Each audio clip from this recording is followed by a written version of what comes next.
Channel. मी प्रियंका तुमचं सगळ्यांचं माझ्या चॅनलवरती स्वागत करते. दूध ठेवले मी तापायला, त्याच्यामुळे मी अशी बघतीये. खूप पाऊस चालला आहे. काल दिवसभर पाऊस, आजही दिवसभर पाऊस आहे. आज तर पुण्यामध्ये रेड अलर्ट आहे लिटरली. उद्या पण आहे, कारण उद्या स्कूल्स परत बंद आहेत. सो लेट्स सी उद्याचं आता काय माहीत नाही, पण आत्ता तरी खूप भयंकर पाऊस चालला आहे पुण्यामध्ये. तुमच्या एरियामध्ये कसा आणि किती पडला आहे हे मला कमेंट सेक्शनमध्ये सांगा. चला, काल तर मी काहीच मील प्रेप वगैरे काहीच केलं नाही. सो मला आज ते करायचे, कारण परत आठवडाभर परत पळण्याचं टायमिंग. सो आज मी डिनर एकदम सिम्पल ठेवला आहे. सोयाबीन पुलाव, जो की तुम्हाला शॉर्ट्सच्या व्हिडिओमध्ये रेसिपी बघायला मिळेल. मी लॉंगमध्ये नाही टाकणार आहे, कारण सारख्याच रेसिपीज होतात. आणि मला तूप काढायचे, बऱ्याचशा गोष्टी करायच्यात ज्या की मी तुमच्याशी शेअर करतेच. आणि एक सिम्पल ट्रिक पण दाखवणार आहे, तूप कसे काढते मी तरी. म्हणजे तुम्ही कशी यूज करता मला माहीत नाही, मी तरी खूप सिम्पल करते. आणि दुसरी गोष्ट की जे कडधान्य तुम्ही भरून ठेवता वर्षभर, किंवा जे वॉटेवर म्हणजे असतं बऱ्याच जणांचं, तर ते तुम्ही कसं साठवता त्याच्याबद्दल तुम्ही मला सांगा, आणि मी कशी साठवते हे मी तुमच्याकडे. सगळ्यात पहिलं मी हार्दिकसाठी खिचडी लावून घेतली, म्हणजे बाकीची कामं करायला. म्हणजे कसं त्याचं जेवण रेडी झालं ना, मग डायरेक्टली त्याला भूक लागली की डायरेक्ट घेता येतो. चला, त्यानंतर मी मी म्हणत होते की धान्य कसं साठवता.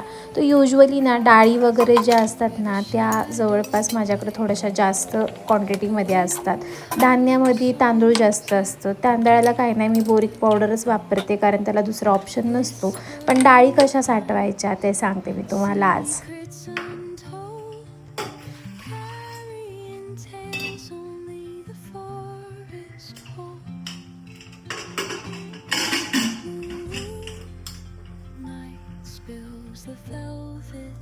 ही माझ्याकडे 1 किलो डाळ आहे, जी की मी डीमार्टवरून भरली होती. मला ऑलरेडी गावावरून पण 1-2 किलो तरी डाळ आईने मला पाठवली आहे. ही डाळ म्हणलं खराब व्हायच्या अगोदर ही मला मी ठेवली पाहिजे.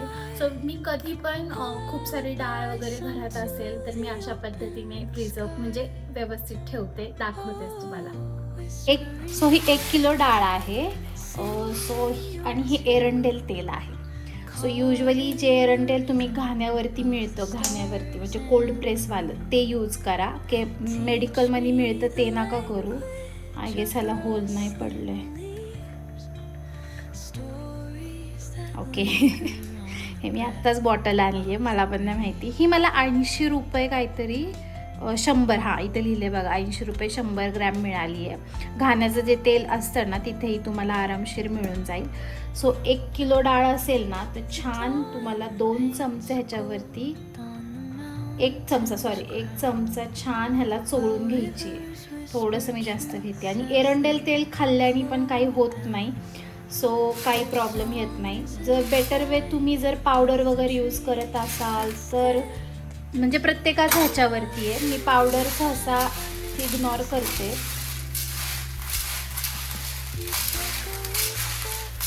छान चोळून ठेवायची, ही छान फॅन खाली सुकवायची.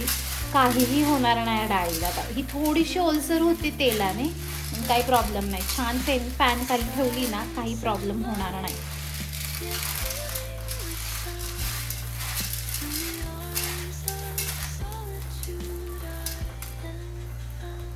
चला, फॅन खाली न ठेवता मी इथं आणून ठेवली आहे, कारण माझा हार्दिक आहे. कारण हार्दिक असंच खातो, त्याला कच्चं अशी डाळ वगैरे किंवा शेंगदाणे खायला फार आवडतं.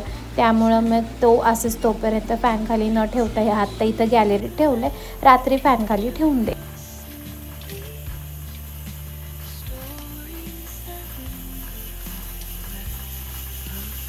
चला, मी इथं काढायला घेतले तूप. खूप सारी साय साठली होती, खूप दिवसापासून काढायचं राहिलं होतं.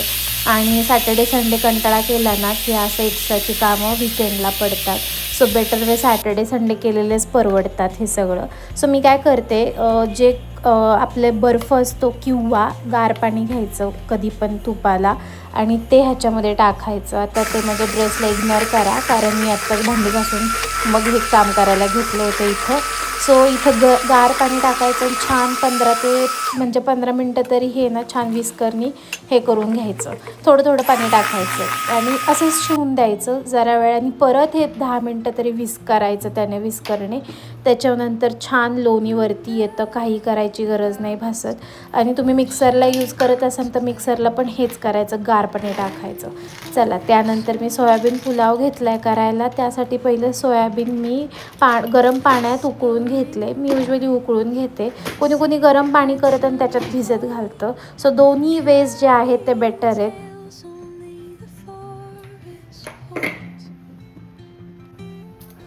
कोणी कोणी सोयाबीन बिर्याणी पण करतं. सो मला ती शिकायची आहे, बघू आता. पण मी पुलाव कसा करते, सो इथं युजली कांदा टोमॅटो मी कापून घेते. त्यानंतर छान परतून घेतलेत मी. थोडंसं कांदा लसूण मसालासुद्धा टाका, शॉर्टकटमध्ये सांगते आहे मी. आणि नंतर आपले जे तुम्हाला मसाले टाकायचे ते टाका. मी गरम मसाला, आपला घरचा मसाला हे सगळं टाकलं आहे. आणि छान ह्याला दहीसुद्धा टाकायचं, दह्याने पाणी सुटतं छान. आणि मग त्यामध्ये तांदूळ टाकायचा आहे. तर इथं मी दिल्ली राईस न यूज करता मी आपला नॉर्मल इंद्रायणी यूज केला आहे.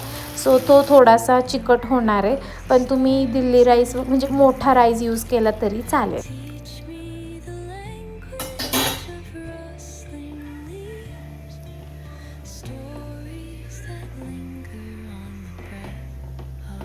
बघा लोणी केवढं वरती आलं आहे. खूप इझी वे आहे हा. खूप छान लोणी येतं. आणि दूध जर चांगलं असेल ना तर खूप छान लोणी येतं वरती. आता आम्ही दूध ना डेअरीमधून आणतो आणि ते खूप छान डेअरी आहे.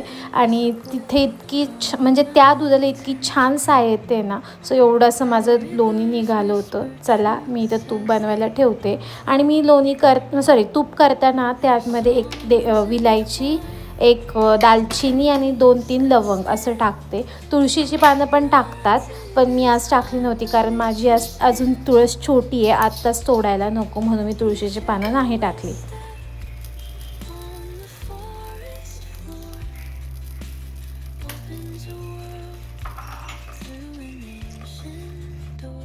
चला, आठवड्याभराची कामं इथं करायला घ्यायची आहे. सो इथं पहिला जो गूळ होता ना माझा, तो पहिला मी कापून घेतला. कारण युजली मी हार्दिकला गूळच यूज करते, साखर न यूज करता, त्याला काही बनवायचं तरी. त्यानंतर छान दही लावून घेतलं. तिथूनच मी दही आणते, ज्या डेअरीतून आम्ही दूध आणतो. आणि खूप छान दहीसुद्धा घट्ट लागतं, अजिबात पाणी नाही लागत ह्या दह्यामध्ये.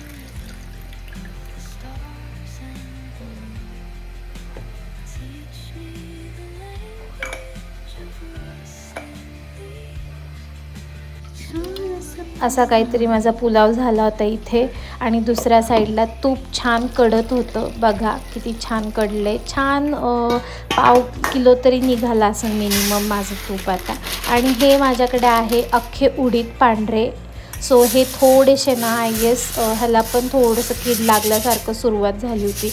म्हटलं चाळून घेऊयात आणि स्वच्छ करून ठेवूयात, म्हणजे थोडेसे अजून दिवस ह्याचे वाढतील आपले, म्हणजे एक्सपायरी डेट जरा अजून वाढेल ह्याची. सो मस्त चाळून घेतले आणि भरून ठेवले परत पिशवीमध्ये. हे काही मी आता लगेच वापरणार ह्याचं काहीतरी रेसिपी करून, सो जेणेकरून ती संपून जातील. आणि हे इडली राईस आहे ना, तुम्ही जर वापरलं नसेल ना नक्की वापरून बघा, डीमार्टलाच मिळतं. इतकं सुंदर इडली बनतात ना ह्याने. सो हे पण हातासरशी चाळून घेतले. आत्ताच मी सकाळी हे दोन्ही पॅकेट फोडले होते. सो इडलीचं पीठ भिजवण्यासाठी पुढे तुम्हाला दिसेलच. सो हे इडली राईस वापरलं नसेल ना तर नक्की वापरून बघा.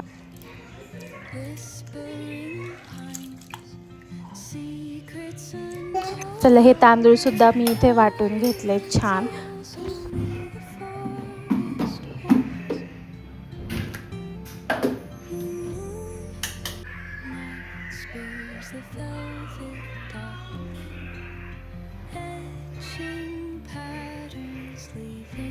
सो कधी पण तुम्ही इडलीचं पीठ दळलं ना त्यानंतर हाताने छान असं आहे ना 1-5 मिनटं तरी असं फेटा. एकदम छान इडलीचं पीठ आहे ना फर्मेंट होतं, म्हणजे छान फुगून येतं. सोडा टाकायची इथं गरज पडत नाही. तुम्हाला मी दाखवेलच उद्याच्या किंवा परवाच्या ब्लॉगमध्ये कशी इडली झाली किंवा किती पीठ फुगलं आहे. आणि हे होतं माझं दिवसाचं शेवटचं काम. म्हणजे अजून 2 कामं होती पण ती मी आता उद्यावर स्किप केली कारण ऑलरेडी खूप लेट झालं आहे. सो हे मी थोडंसं खोबरं कापून असे ठेवले जेणेकरून लवकर वाटण करायच्या वेळेस लवकर असं डायरेक्टली यूज होतं.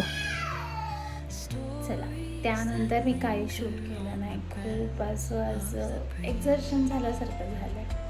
असो, आजचा छोटासा व्हिडिओ तुम्हाला आवडला असेल तर नक्की लाईक, शेअर, कमेंट करायला विसरू नका. चॅनलवरती नवीन असाल तर प्लीज सबस्क्राईब करा. भेटूया आपण अशाच न्यू ब्लॉगमध्ये. बाय.